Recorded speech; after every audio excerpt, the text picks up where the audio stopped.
be more than human. Hello and welcome to the channel. My name is Joseph Carroll. I write under the pen name J.R. Carroll.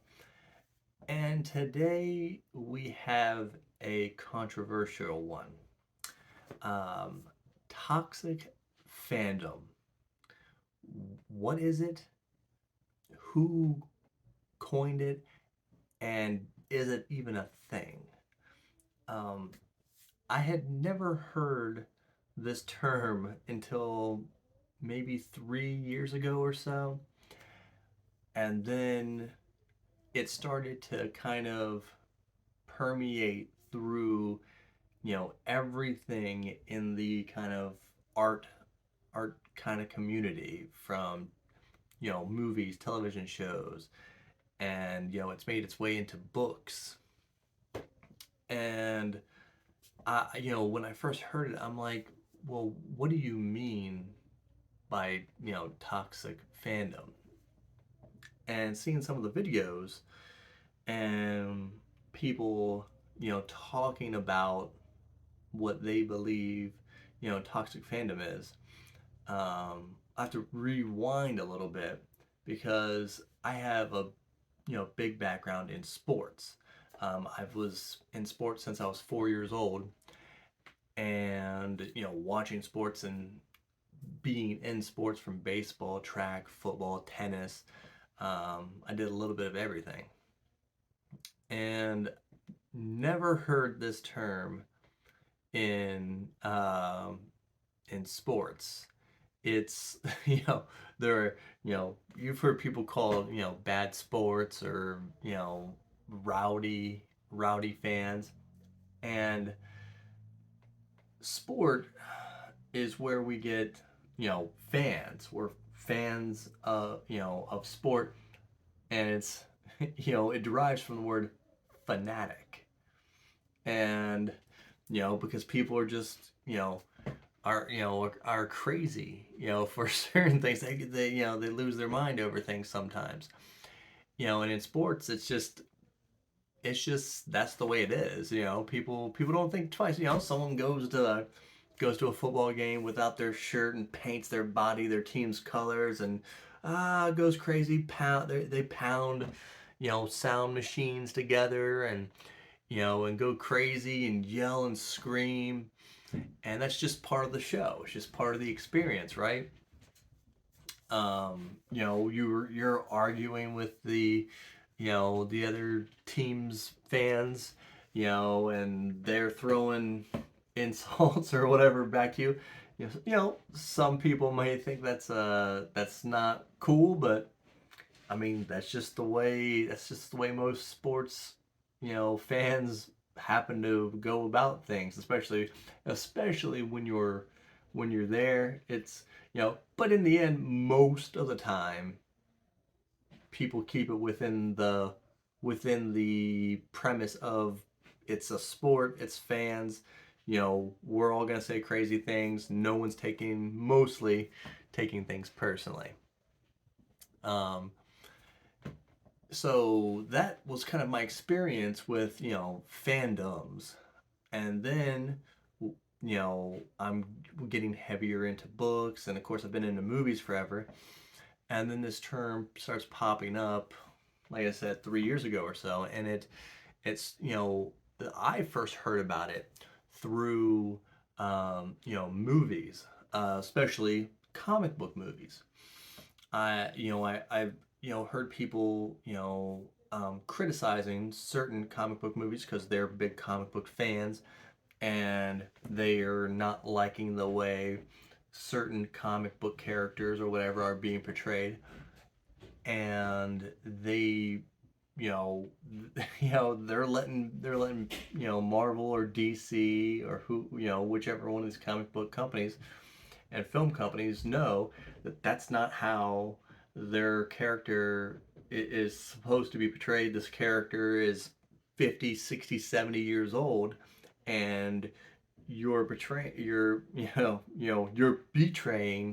the character's roots and all that good stuff.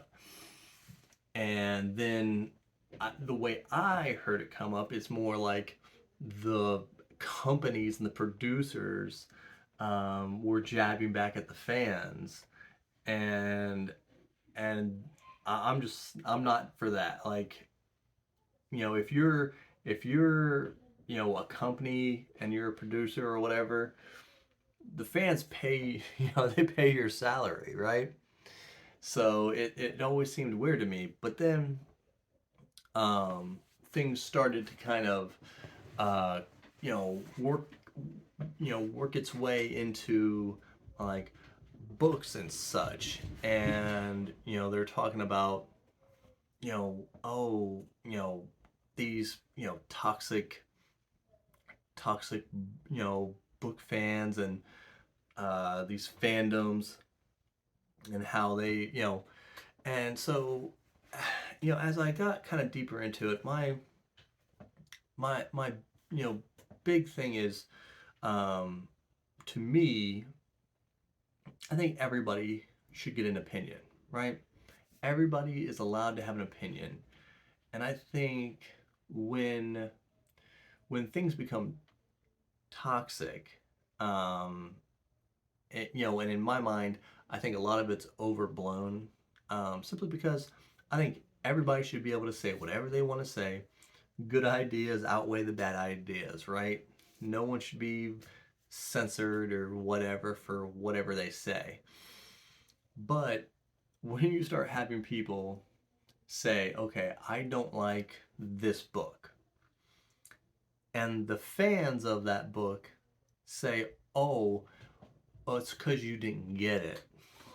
That that's when you start, the people on this side start going, no, no, no, no, I got it.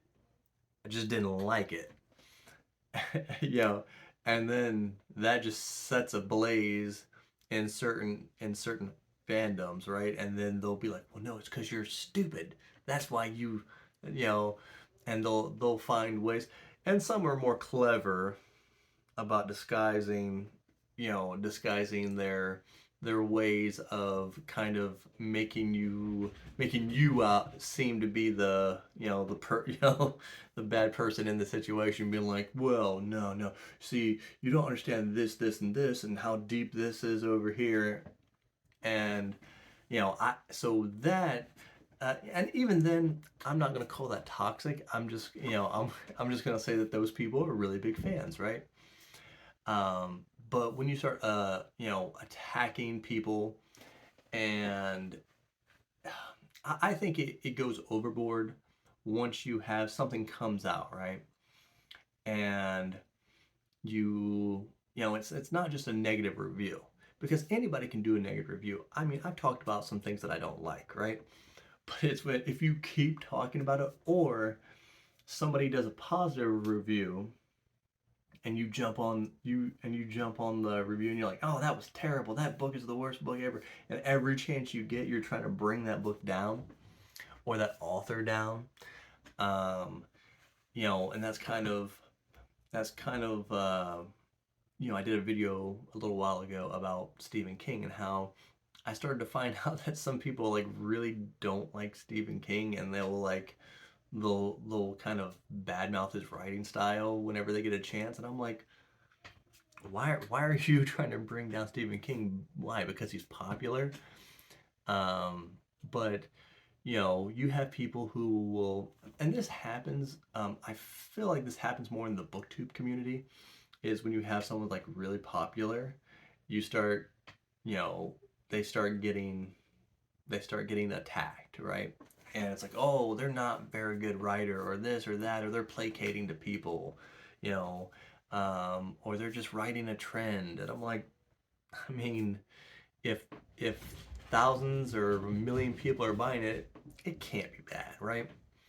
Um, but as far as um, you know, toxic fandom, um, I don't think I don't think it's a real term. I think it's people are passionate about books, and I think some people are oversensitive. You know, Yeah, there's nothing wrong with a little bit of back and forth. You don't have to call a person toxic. Yeah, I mean, as long as you know, keep it classy, in your comments, you know, I don't see anything wrong with a little bit of, banter back and forth. And we can all have our opinions and enjoy what we love to enjoy. So if you if you have any comments on this, leave them down below. Like, subscribe. I would love to hear what you think. Do you think toxic fandom is a thing? Does it exist? If it does, what is it to you? Let me know, and I'll see you in the next one.